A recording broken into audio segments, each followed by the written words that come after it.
The concrete mixer truck rumbled away. Karen's smug face disappeared behind her fence as she watched from her kitchen window, certain she'd won their war.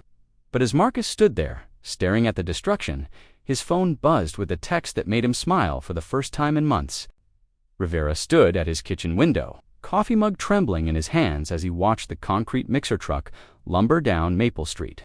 The morning sun cast long shadows across his backyard, illuminating the fresh cement that had replaced his swimming pool overnight. $40,000 of crystal-clear water and Italian tile, now a solid gray monument to his neighbor's vindictive hatred. "Jesus Christ," he whispered, setting down his mug with shaking hands. Through the chain-link fence that separated their properties, he could see Karen Whitmore's kitchen window. She was there, as she always was, watching. She'd been planning this for months, he realized. Every petty complaint, every HOA violation report, every nasty encounter had been building to this moment. Found something big. Marcus's hands were still shaking as he dialed. David picked up on the first ring. "Marcus, where are you right now?" "Home, looking at what used to be my pool." Marcus's voice cracked. "David, she really did it. Might be the best thing that could have happened to you." "What the hell are you talking about? I just lost 40 grand overnight. Remember when you hired me to look into Karen's harassment campaign? Well, I've been digging deeper into her background, and I found something interesting. Very interesting." Marcus pressed the phone closer to his ear. "What kind of interesting?" "The kind that's about to make Karen Whitmore's life very complicated. How quickly can you get to my office?" 20 minutes. Make it 15. Marcus grabbed his keys and headed for the door, but not before taking one last look at the concrete. Disaster in his backyard. As he walked to his car, he noticed Karen's curtains flutter. The drive to David's office felt like the longest 15 minutes of Marcus's life. His mind raced through the past year of escalating warfare with his neighbor. His survey said belonged to him. Karen had contested it, claiming his new fence encroached on her property. What followed was a year of pure hell. Karen called the police every time Marcus mowed his lawn before. Trash cans out too early, his Christmas lights up too late, his car parked 6 inches over the driveway edge. That was a new level of crazy, even for Karen. David's office was in a converted Victorian house downtown, all hardwood floors and tall windows. Marcus found him in the main conference room, surrounded by stacks of legal documents and printouts. David looked up as Marcus entered, his usually calm demeanor replaced by something Marcus had never seen before: excitement. "Sit down, David," said, gesturing to the chair across from him. "We need to talk about your neighbor. Thick with papers. Tell me, Marcus, what do you know about Karen's divorce?" David smiled a predatory expression that made Marcus sit up straighter.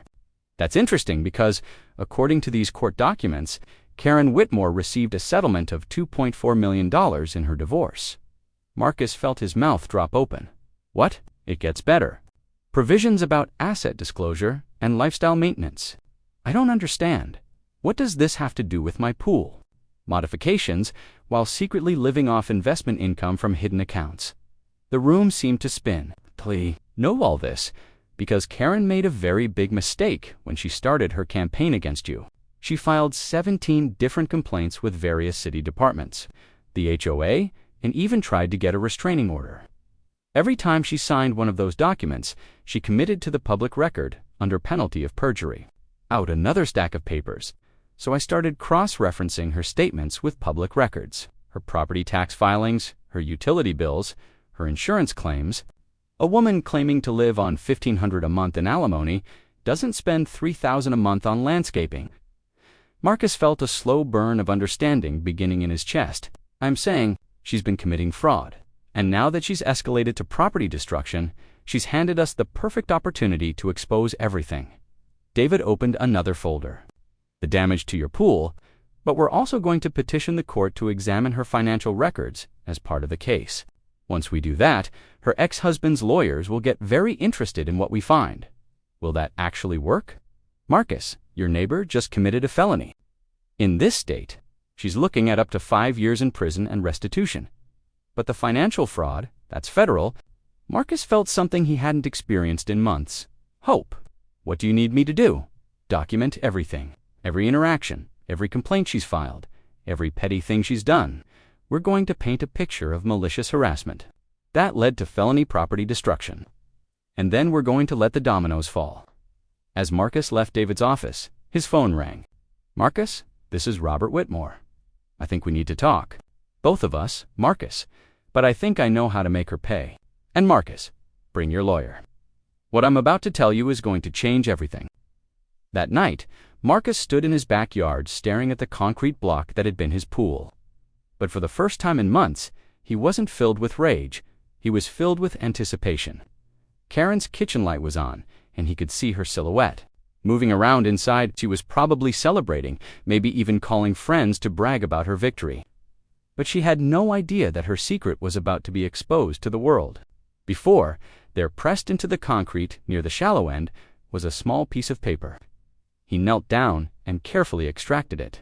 It was a receipt from the concrete company, dated yesterday, with Karen's signature at the bottom. Marcus smiled as he folded the receipt and put it in his pocket. He was going to learn exactly how to use it. The foundation of her lies was about to crack wide open, and Marcus was going to be there to watch it crumble. The Starbucks on 5th Street buzzed with the usual morning crowd, and watching the entrance, Karen's ex-husband was distinguished, with silver hair and the kind of confident bearing that came from years of corporate success. He slid into the booth across from them, his expression grim. "Thank you for meeting me," Robert said, extending his hand to David. "You must be the lawyer. $2,000 a month for the past 3 years. While she's been living off hidden assets and crying poverty to the court." He pulled out a tablet and set it on the table. "But that's about to change." Marcus leaned forward. "Monitoring, when you're paying someone $2,000 a month, you want to make sure they're not violating the terms of your agreement." Robert swiped through photos on his tablet. Karen has been very busy. She somehow afforded on her poverty income. David studied the photos. "This is good, but we need more than lifestyle inconsistencies." "Oh, I have much more than that." Robert's smile was predatory. Karen made a crucial mistake when she started her war against Marcus. She got sloppy. He pulled out a manila envelope thick with documents. "My pie has been tracking her financial activity for months. Bank records, investment statements, property transactions. Karen has been hiding assets worth over $3 million. Marcus felt his pulse quicken. $3 million. Karen inherited money from her father 2 years ago, money she never disclosed. To the court, she's been living off investment income while claiming she can barely afford groceries. David was already taking notes. How did you get access to her financial records? Let's just say Karen isn't as careful with her personal information as she thinks. She uses the same password for everything, and my pie is very good at his job." Marcus stared at the documents spread across the table. "This is enough to get her arrested, isn't it?" "It's enough to destroy her," Robert said. Boyle, it showed Karen standing next to the concrete truck, directing the workers as they filled his pool. She was smiling, clearly enjoying every moment of his property's destruction. "Your neighbor documented her own felony," Robert continued. "She was so proud of what she was doing, she took pictures. My pie got these from her social media before. She deleted them." David examined the photos. "These are perfect. They show premeditation, intent, and her satisfaction with the destruction." Karen paid for the concrete work with a check from one of her hidden accounts. The same account she swore under oath doesn't exist. The 3 men sat in silence for a moment, the weight of what they'd uncovered settling over them. Then Marcus spoke, his voice barely above a whisper. "What do we do now?" David was already reaching for his phone. "We burn her world down." Over the next hour, they laid out their strategy. David would file the civil suit for property damage using the photographs and receipt as evidence. But simultaneously, Robert would petition the court to reopen his divorce case based on Karen's financial fraud. The 2 cases would feed into each other, creating a web of legal problems that Karen couldn't escape. "There's one more thing," Robert said as they prepared to leave. "Karen's been dating someone new. A guy named Greg Morrison. He's a city councilman." Marcus raised an eyebrow. So Greg Morrison is married. If Karen's relationship with him becomes public knowledge, it would destroy his career, David finished, and Karen's been very careless about documenting their relationship. Hotels, restaurants, weekend trips, all paid for with her hidden money. As they walked out of the Starbucks, Marcus felt a sense of momentum building. For the first time in months, he wasn't the victim, he was the hunter. Back at his house, Marcus stood in his backyard surveying the concrete block that had been his pool. But now, instead of seeing destruction, he saw opportunity. Karen had overplayed her hand, and now she was going to pay for it. His phone buzzed. With a text from David, papers filed, process server heading to Karen's house in 1 hour. Then he positioned himself at his kitchen window and waited. At exactly 10:30 a.m., a white sedan pulled up in front of Karen's house. A woman in a business suit got out, walked to the front door, and rang the bell. Marcus watched as Karen opened the door, her face shifting from annoyed to confused to horrified. As the process server handed her the legal documents, Karen's voice carried across the yard as she screamed at the woman, "This is harassment. I'm calling the police." "Ma'am, you've been served," the process server said calmly, walking back to her car. Karen slammed the door and immediately appeared. At her kitchen window, glaring across the yard at Marcus, his phone rang. "David, how did she take it?" Karen's looking at felony charges for property destruction, and that's just the beginning. Marcus watched as Karen paced back and forth in her kitchen, phone pressed to her ear. What happens next? Now we wait. Karen's lawyer will try to negotiate. But we have her dead to rights. The evidence is overwhelming. And Robert's divorce case, Karen's about to discover that hiding assets from the court has consequences. She's going to owe Robert hundreds of thousands in back payments, plus penalties, plus legal fees. Marcus felt a warmth spreading through his chest. Karen committed crimes, and now she's going to face the consequences. There's nothing unethical about seeking justice. First, her lawyer, a nervous-looking man who stayed for 2 hours. Then what appeared to be an accountant carrying boxes of documents. Finally, as the sun began to set, a black SUV pulled up, and 2 people in suits got out. Marcus's phone buzzed. A text from Robert. Federal investigators just arrived at Karen's house. Tax evasion is a federal crime. She's fucked. Marcus set down his phone and walked out to his backyard. The concrete block sat there, ugly and defiant, but it no longer filled him with rage. Instead, he felt something he hadn't experienced in months. Peace. Karen had thought she was destroying him when she filled his pool with concrete. Instead, she had destroyed herself. Every lie she'd told, every dollar she'd hidden, every crime she'd committed was all coming to light because of her own vindictive action. As Marcus stood there in the gathering darkness, he heard his front doorbell ring. He walked through the house and opened the door to find a young man with a camera and a notepad. "I'm Tom Chen from Channel 7 News. We're doing a story about financial fraud in divorce cases. And we understand you've been the victim of property destruction that led to some interesting discoveries." Marcus smiled. "Come in. I think you're going to find this story very interesting."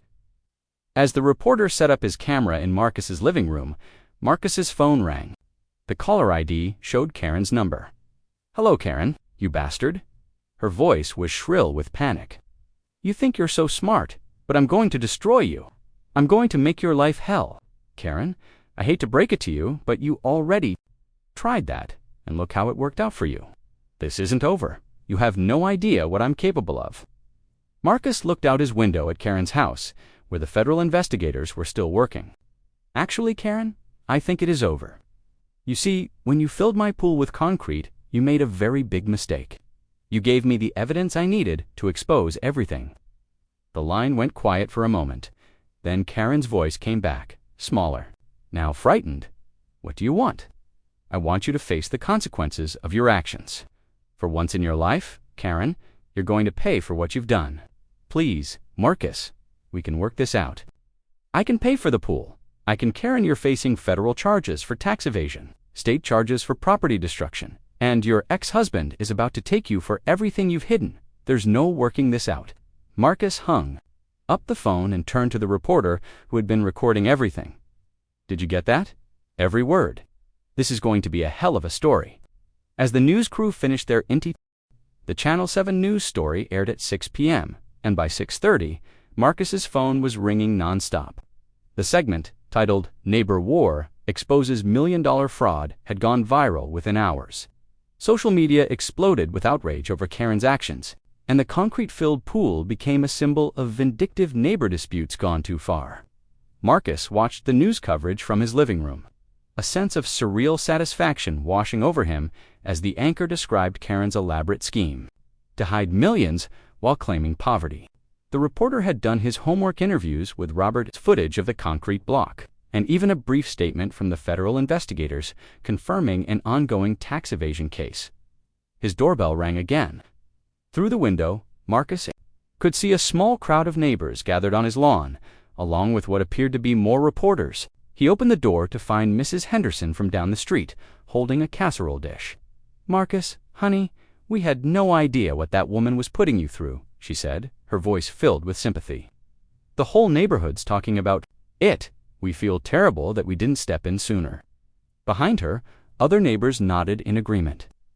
Marcus had lived on Maple Street for 5 years, but Karen's campaign of harassment had isolated him from the community. Now suddenly, everyone wanted to show their support. "Thank you, Mrs. Henderson. That means a lot." "Is it true she's going to prison?" asked Jim Patterson from across the street, though privately he hoped the answer was yes. As the neighbors dispersed, Marcus noticed a familiar figure standing by the mailbox detective, Sarah Coleman, from the local police department. She'd been the one to investigate several of Karen's noise complaints against him over the past year. "Mr. Rivera, could I have a word?" Marcus invited her inside, curious about what had brought her here after hours. "I wanted to apologize," Detective Coleman said once they were seated. "I've been reviewing all the complaints Karen Whitmore filed against you over the past year, and it's clear now that she was using the police department to harass you." Marcus raised an eyebrow. "What do you mean? 17 separate calls, all for minor violations that either weren't violations at all or were completely fabricated. I'm here, officially now, to take your statement about the property destruction." For the next hour, Marcus walked Detective Coleman through everything: the escalating harassment, the pool destruction, and the evidence they'd uncovered about Karen's financial fraud. She took detailed notes and photos, building what she described as an airtight case for felony property destruction. "Between you and me," she said, as she prepared to leave, "the DA is thrilled to have a case this solid. Consequences." After Detective Coleman left, Marcus poured himself a glass of wine and stepped out onto his back patio. The concrete block sat there in the fading daylight, but now it felt different. Almost victorious. His phone buzzed with a text from David. "Karen's lawyer wants to meet tomorrow. They're ready to negotiate." Marcus smiled. It was too late for negotiations. The next morning brought more surprises. Marcus woke to find a news van parked outside Karen's house, and as he made his coffee, he could see a reporter interviewing her through her screen door. Karen looked haggard, her usual perfectly styled hair disheveled, her face pale and drawn. His phone rang. "Robert Whitmore, are you watching the news?" Just the local coverage outside her house. "Why? Turn on CNN. This story just went national." Marcus grabbed his remote and flipped to CNN, where a correspondent was standing in front of what looked like a federal courthouse. The case highlights how property disputes between neighbors can uncover much larger criminal enterprises. Federal prosecutors say Karen Whitmore's alleged tax evasion scheme could involve millions of dollars in unreported income, making this one of the largest divorce fraud cases in the state's history. Marcus felt his jaw drop. "Robert, how did this get so big so fast?" Karen made enemies during her divorce. Turns out, she wasn't just lying to me and the court, she was lying to the IRS, her insurance company, and probably half a dozen other government agencies. When federal investigators start digging, they find everything. "What's the latest on your case?" "My lawyer filed for an emergency hearing this morning. The judge wants to see Karen's financial records immediately. If even half of what we suspect is true, she's going to owe me over $500,000 in back payments and penalties." After hanging up with Robert, Marcus decided to take a walk around the neighborhood.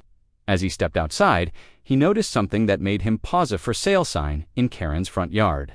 His phone rang immediately. "David, did you see the sign?" "Just now. She's trying to run." "Trying, yes. Succeeding, no. I've already filed a motion to freeze her assets pending the outcome of our case.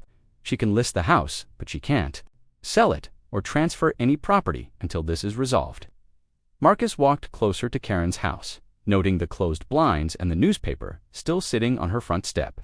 "Think she's even home?" Oh, she's home. My process server tried to deliver additional papers this morning, and Karen refused to answer the door. She's hiding. That afternoon, Marcus received a call that changed everything. Greg Morrison, the city councilman Karen had been secretly dating, wanted to meet, had erupted around the story. Morrison was younger than Marcus had expected, probably mid-40s, with the kind of polished appearance that came with political ambitions. "Thank you for agreeing to see me," Morrison said, looking nervous as he sat down across from Marcus. "I know this is an unusual situation. That's one way to put it. Idea about Karen's financial situation. She told me she was struggling after her divorce, that she was barely getting by on alimony. But you were dating a married man," Marcus pointed out. Morrison's face flushed. "That's single quotes, complicated. Wife and I have been separated for months, but we haven't made it public because of my position. Karen knew that, and she said she understood. What do you want from me, Mr. Morrison? I want to testify against her." Marcus sat back in his chair, surprised. Every dinner, every hotel room, every trip we took together, probably to use against me later. Morrison pulled out his phone and showed Marcus a series of text messages. "Look at these. She was threatening to expose our relationship if I didn't help her with some zoning issues related to your property dispute." Marcus read the messages, his anger building with each one. Karen had been trying to use her relationship with Morrison to get official pressure applied to him through the city government. She wanted me to push through a noise ordinance that would have specifically targeted your pool equipment, Morrison continued. When I refused, she got more aggressive with the threats. "Are you willing to put this in writing?" "I already have. I've given a statement to federal investigators and to your lawyer. Make sure she pays for what she's done." As Morrison left the cafe, Marcus felt another piece of Karen's world crumble. She hadn't just committed financial fraud, she tried to corrupt a city official and use government power to harass him. That evening, Marcus stood in his backyard watching the sunset paint the sky in brilliant oranges and purples. The concrete block cast a long shadow across his lawn. But for the first time since this nightmare began, Marcus felt truly at peace. His phone buzzed with a text from an unknown number. "This isn't over. You have no idea what you've started. Karen." Marcus smiled as he typed his response. "Actually, Karen, I know exactly what I've started. I started your downfall, and tomorrow, it's going to get much worse." He hit send and immediately blocked her number. Karen Whitmore no longer deserved even a moment of his attention. As Marcus headed inside, he noticed movement in Karen's backyard. Through the fence, he could see her loading boxes into her BMW. She was trying to move evidence, probably destroying documents and hiding assets before the federal investigators could seize them. Marcus pulled out his phone and called Detective Coleman. "Detective, I think you need to see what my neighbor is doing right now." 20 minutes later, 2 police cars pulled up in front of Karen's house. Marcus watched from his window as officers knocked on her door, then walked around to the backyard where they found Karen burning papers in a metal trash can. The arrest was swift and decisive. Karen's hands were cuffed behind her back as she was led to the police car, her face a mask of rage and desperation. As the car pulled away, Marcus realized he was witnessing the end of Karen Whitmore's freedom. His phone rang. "David, did you see the arrest? Front row seat. Destruction of evidence during a federal investigation. That's obstruction of justice." Marcus, she just added years to her potential sentence. Marcus looked out at the concrete block in his backyard, illuminated by his potty. 6 months later, Marcus stood on his back patio, sipping his morning coffee, watching the construction crew put the finishing touches on his new infinity pool. The old concrete block had been jackhammered into pieces and repurposed as the foundation. For the pool deck, a testament to how something meant to destroy could be transformed into something beautiful. The pool was stunning, and a waterfall feature that cascaded from a natural stone wall. Every penny paid for by Karen Whitmore's court-ordered restitution. "Looks amazing, Mr. Rivera," called out Tony, the project foreman. "Should be ready for water by this afternoon." Marcus smiled and waved. The irony wasn't lost on him. Karen's act of vindictive destruction had resulted in him getting a pool twice as nice as his original one at her expense. His phone buzzed with a text from David, sentencing hearing scheduled for next Friday. "Judge wants victim impact statements from you and Robert." The past 6 months had been a whirlwind of legal proceedings, media attention, and sweet vindication. Karen's criminal trial had been swift and decisive. Faced with overwhelming evidence of tax evasion, financial fraud, destruction of property, obstruction of justice, and attempted corruption of a public official, she had been forced to accept a plea deal: 3 years in federal prison, 5 years probation, and complete financial restitution to everyone she had defrauded. And $50,000 enough to build his dream pool, repair the damage to his lawn, and put a substantial amount in savings. But the financial devastation was only part of Karen's punishment. The media attention had made her a national symbol. Of vindictive neighbors gone wrong. Her mugshot had become a meme. Late-night comedians made jokes about concrete Karen. The house next door had been sold to pay her legal fees and restitution payments. The new owners, a young couple with twin toddlers. Marcus walked over to check his mailbox and found an envelope with no return address. Inside was a single sheet of paper with a brief handwritten note. "Marcus, I know I can never undo what I did, but I want you to know that I understand now how wrong I was. Prison has given me time to think about my choices, and I realize that my anger consumed me. I hope someday you can forgive me, though I know I don't deserve it." It was the first genuine apology Karen had ever offered. Career over, marriage over, and he's probably looking at criminal charges for ethics violations. Turns out Karen wasn't his only consulting relationship. Greg Morrison's political career had imploded spectacularly when Karen's recordings and documentation of their relationship became public. The revelation that he'd been using his position to benefit multiple romantic partners while still married had destroyed any chance of re-election. His wife had filed for divorce, and a federal ethics investigation was ongoing. "Sometimes the collateral damage is as satisfying as the main event," Marcus said. "Speaking of which, I have news. Literally, nothing. When she gets out of prison, she'll be starting over with whatever she can earn washing dishes or stocking shelves." Marcus felt a complex mix of emotions. Satisfaction certainly, but also something approaching pity.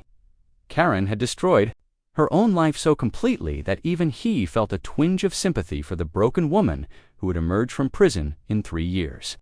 That afternoon, as promised, the pool was filled with crystal clear water, dancing patterns on the pool bottom. A year ago, he'd been the victim of a vindictive neighbor's harassment campaign. About the power of truth, Karen's web of lies had been so extensive that when it finally unraveled, it took her entire life with it.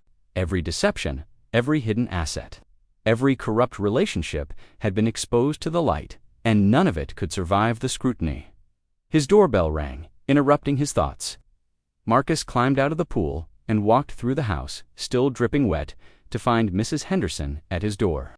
"Oh my goodness, Marcus, the pool is gorgeous," she exclaimed, peering around him to see the backyard. Marcus gave Mrs. Henderson a tour of the new pool area, complete with the outdoor kitchen, fire pit, and landscaping that had been part of the renovation. As they walked, she shared neighborhood gossip: who was getting married, who was moving, who had painted their house. Well, since she left, Marcus nodded. Karen's presence had cast a shadow over the entire neighborhood. Her constant complaints and confrontations had made everyone walk on eggshells. Now, kids played in their yards without fear of noise complaints, neighbors talked freely over fences, and block parties were possible again. "She was poison," Mrs. Henderson continued. "I feel terrible saying it about someone who's in prison, but it's true. Some people just spread misery wherever they go." After Mrs. Henderson left, Marcus called David to discuss his victim impact statement for the sentencing hearing. "What do you want to say to her?" David asked. Marcus thought for a moment. "I want to tell her that she had a choice. Every day, she chose hatred over peace, revenge over reconciliation, destruction over cooperation. Those choices have consequences, and now she's living with them. That's good. Personal, but not vindictive. The judge will appreciate that." "David, can I ask you something? Do you think she's actually sorry, or just sorry she got caught? Does it matter? The damage is done, the justice has been served, and you've moved on with your life." The new neighbors came over with their twins, along with several other families from the street.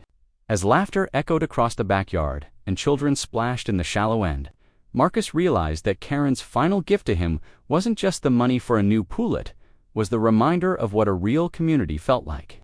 Around sunset, as the party was winding down, Marcus found himself standing by the deep end, where the worst of Karen's concrete had been. Forgiveness wasn't something he owed her, but it was something he could choose to give himself.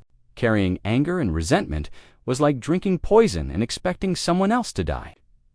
Karen was in prison, paying for her crimes, and he was free to enjoy the life he'd rebuilt from the ashes of her destruction. The last guests left around 9 p.m., and Marcus spent a few minutes cleaning up, then settled into a lounge chair beside his new pool. The LED lights had shifted to a soft purple, and the waterfall created a gentle, hypnotic sound. His phone buzzed with a text from an unknown number, and for a moment, his heart jumped, thinking it might be Karen trying to contact him again. "I want you to know I had no idea what that lady was really doing when she hired us. I thought it was just a crazy rich person thing. I'm glad you got justice. Your new pool looks amazing." Marcus smiled and typed back, "Thanks for reaching out. No hard feelings, you. We're just doing your job." As midnight approached, Marcus took one last swim before heading to bed. The water was warm and welcoming, and the underwater lights created an otherworldly glow. He swam slow laps, letting his mind wander, processing everything that had happened. Karen Whitmore had tried to destroy him with concrete and vindictiveness. Instead, she had given him something far more valuable than a swimming pool: the knowledge that truth and patience were more powerful than lies and revenge. She had shown him the strength of his own character, the loyalty of real friends, and the sweetness of justice fairly served. As Marcus climbed out of the pool for the final time that night, he noticed something he'd missed before. There, embedded in the deck near the waterfall, was a small plaque the construction crew had installed. It read, "Built on a foundation of truth, 2025. Marcus smiled and headed inside, leaving the pool lights on to cast their gentle glow across the backyard.